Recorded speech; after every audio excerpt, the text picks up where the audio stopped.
is Amanda Murillo, and I am currently working on the Called and Consecrated program through editing, translating, and writing some of the units.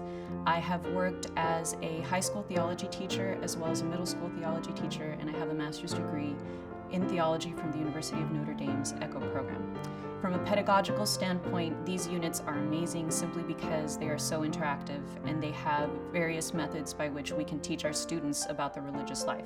There's videos, there's discussion questions, and there's articles pertaining to women religious and seeing how they've answered the call. From a theological perspective, it's wonderful because it does speak to this idea that all of us have a vocation, that all of us are called to serve God and to serve others in some capacity. And it allows students to be able to interact with that concept in a way that's much more personable. It also introduces them to church documents, which they may or may not have been introduced to before, and it allows them to interact with the rich tradition that our church has.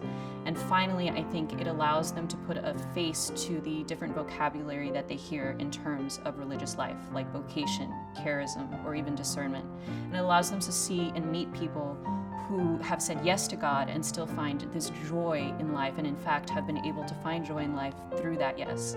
And I think that is very encouraging for them to be able to say yes to their own vocation.